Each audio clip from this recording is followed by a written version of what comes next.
एक समय की बात है, हनुमानगंज नाम का एक गांव था। उस गांव में त्रिलोकीनाथ नाम का एक व्यक्ति रहता था। उसका इस दुनिया में कोई न था सिवाय हनुमान जी के। त्रिलोकीनाथ हनुमान जी का बहुत बड़ा भक्त था। वो रोज उनकी पूजा किया करता था। त्रिलोकीनाथ हनुमान जी को ही सब मानता था, एक मित्र, पिता, गुरु। वो सारी बातें हनुमान जी से किया करता था। अरे कहाँ जा रहे हो त्रिलोकीनाथ, इतनी सुबह सुबह? बस भाई, हनुमान मंदिर जा रहा था।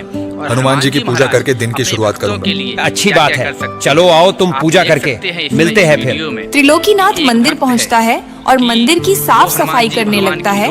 हे प्रभु, कितनी धूल मिट्टी है, कोई सफाई करने वाला ही नहीं है। मैं ना रहूं तो ये मंदिर मंदिर ना लगे। और आप प्रभु इतने बड़े बड़े चमत्कार करते हैं, जरा सा चमत्कार यहाँ भी दिखा दो। लेकिन नहीं, आपको पता है ना कि त्रिलोकीनाथ आएगा और सफाई कर देगा। त्रिलोकीनाथ हनुमान जी से बातें करते करते मंदिर की सफाई कर देता है और फिर हनुमान जी का ध्यान लगाकर बैठ जाता है। तभी उसके ध्यान में हनुमान जी रस्सियों से बंधे हुए दिखाई देते हैं। त्रिलोकीनाथ, मुझे यहाँ से छुड़ाओ, मैं बंधा हुआ हूँ, निकालो मुझे यहाँ से। ये क्या है? हनुमान जी मुझसे मदद मांग रहे हैं, मैं भी ना कुछ भी सोचता हूँ। त्रिलोकीनाथ इस बात को एक बुरा ख्याल सोचकर मंदिर से बाहर चला जाता है, लेकिन अभी भी उसके दिमाग में वही ख्याल घूम रहा होता है। तभी उसे रघुनाथ मिलता है। क्या हुआ भाई? मंदिर से पूजा करके आए, लेकिन लगता है मन को शांति नहीं मिली। दिमाग में कुछ उथल पुथल चल रही है क्या? हाँ भाई, क्या बताऊं। आज बजरंग बली का ध्यान कर रहा था तो मैंने एक दृश्य देखा कि हनुमान जी एक रस्सी में बंधे हुए हैं और मुझसे मदद मांग रहे हैं। भाई, हनुमान जी को तुम्हारी मदद की कब से जरूरत आन पड़ी और उन्हें बांध कौन सकता है? जरूर ये ख्याल तुम्हारे मन में ऐसे ही आ गया होगा। बात तो तुम सही कह रहे हो। ये बोलकर त्रिलोकीनाथ वहाँ से अपने घर आ जाता है। संध्या होती है। सारी दिनचर्या खत्म होने के बाद त्रिलोकीनाथ खाना खाकर सो रहा होता है। त्रिलोकीनाथ को फिर से वही स्वप्न आता है। त्रिलोकीनाथ, मुझे यहाँ से छुड़ाओ, मैं बंधा हुआ हूँ, निकालो मुझे यहाँ से। आप कहाँ हो प्रभु? मैं मंदिर के पीछे आम के पेड़ में फंसा हुआ हूँ, मुझे यहाँ से निकालकर मंदिर में स्थापित करो। ये कैसा स्वप्न है? लगता है हनुमान जी स्वप्न के माध्यम से मुझसे कुछ कहना चाहते हैं। ये बात कल मुखिया जी के आगे रखनी पड़ेगी। अगले दिन त्रिलोकीनाथ ऐसा ही करता है। वो गांव में पंचायत बैठाता है। सभी गांव वाले वहाँ खड़े होते हैं। क्या हुआ त्रिलोकीनाथ, आज पंचायत क्यों जमा की है? बात थोड़ी गंभीर है मुखिया जी। कल से मुझे बार बार हनुमान जी स्वप्न के जरिए बता रहे हैं कि वो मंदिर के पीछे आम के वृक्ष में फंसे हुए हैं। उन्हें वहां से आजाद करके मंदिर में स्थापित करना है। इसीलिए मैं आपसे ये निवेदन करना चाह रहा हूँ कि उस वृक्ष को काट के उसमें से हनुमान जी को निकालकर मंदिर में स्थापित करना होगा। क्या पगला तो नहीं गए हो ना त्रिलोकीनाथ? माना कि तुम हनुमान जी के भक्त हो, लेकिन ऐसा भी नहीं है कि तुम कुछ भी बोलो और हम मान ले। अपनी इस बेफिजूल के बात के लिए तुमने पंचायत का समय बर्बाद किया है। पर मुखिया जी, मैं सच कह रहा हूँ, एक बार उस पेड़ को काट कर देख लेते हैं। त्रिलोकीनाथ, क्यों जिद कर रहे हो बेकार की? ये सब तुम्हारा भ्रम है। जाओ घर जाओ। जाओ यहाँ से।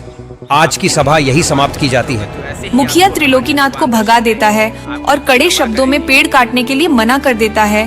त्रिलोकीनाथ उदास मन लिए घर की ओर जाने लगता है। तभी रघुनाथ उसके कंधे पे हाथ रखता है। त्रिलोकीनाथ, परेशान मत हो, ये सब तुम्हारे मन का वहम होगा। ज्यादा ध्यान मत दो। और वैसे भी वो आम का वृक्ष मुखिया जी का है और पता है उस अकेले वृक्ष से कितने फल आते हैं। वो तुम्हारी बात पे वृक्ष तो नहीं काटने वाले। ज्यादा सोचो मत, जाओ आराम करो, सब ठीक हो जाएगा। ये बोलकर रघुनाथ वहाँ से चला जाता है। लेकिन इस बात से त्रिलोकीनाथ को अभी संतुष्टि नहीं मिली थी। उसका मन अभी भी व्याकुल था। भाड़ में जाए मुखिया जी और सब। हनुमान जी ने मुझसे बोला है, वो मुझसे मदद मांग रहे हैं। कोई नहीं साथ देगा तो भी मैं उनकी मदद करूंगा। त्रिलोकीनाथ किसी की बात नहीं मानता। वो एक कुल्हाड़ी उठाता है और उस पेड़ को काटने के लिए निकल पड़ता है। मंदिर के पीछे पहुंचकर बजरंग बली का नाम लेकर त्रिलोकीनाथ उस पेड़ पर कुल्हाड़ी चला देता है। उसे ऐसा करते हुए गांव का एक व्यक्ति देख लेता है और वो भागता हुआ जाकर सभी गांव वालों को ये बात बताता है और सबको इकट्ठा करके ले आता है। जय बजरंग बली, जय बजरंग बली। कोई बात नहीं प्रभु, कोई आपकी मदद नहीं करेगा तो क्या मैं भी नहीं करूंगा? मैं अवश्य निकालूंगा आपको इस वृक्ष में से। हाँ त्रिलोकीनाथ, तुमने ये क्या किया? तुमने अपने पागलपन्ने की वजह से मेरा इतना सुंदर वृक्ष काट दिया। मैंने पंचायत में कहा था ना कि कोई वृक्ष नहीं काटेगा। त्रिलोकीनाथ, तुम ये कैसी हट कर रहे हो? तुम इतनी मूर्खता का काम करोगे, हमें अंदाजा नहीं था। पर भाइयों, मैं सच कह रहा हूँ। जाते थे और इसी वृक्ष को काटने के लिए कहते थे वो यही कहीं कैद है। अच्छा, तो तुमने इसलिए ये वृक्ष काट दिए? तुम्हें दिखे कहीं हनुमान जी? कहाँ हैं? क्या किसी को यहाँ हनुमान जी दिखाई पड़ रहे हैं? त्रिलोकीनाथ, तुम्हें इसकी कीमत चुकानी पड़ेगी। ये बात चल ही रही होती है कि तभी हनुमान जी की एक सुंदर प्रतिमा उस वृक्ष के तने से प्रकट हो जाती है, जिसे देख सभी गांव वाले भौचक्का रह जाते हैं। किसी को अपनी आंखों पर विश्वास नहीं होता। वो सभी बजरंगबली की जय जय करने लगते हैं और सभी त्रिलोकीनाथ से माफी मांगते हैं। अब सभी गांव वाले पूरे सम्मान सहित वृक्ष से प्रकट हुई हनुमान जी की प्रतिमा को मंदिर में स्थापित कर देते हैं। तब से हनुमान जी की कृपा से पूरे गांव में सुख शांति छा जाती है और त्रिलोकीनाथ को गांव में एक अलग ही सम्मान मिलने लग जाता है।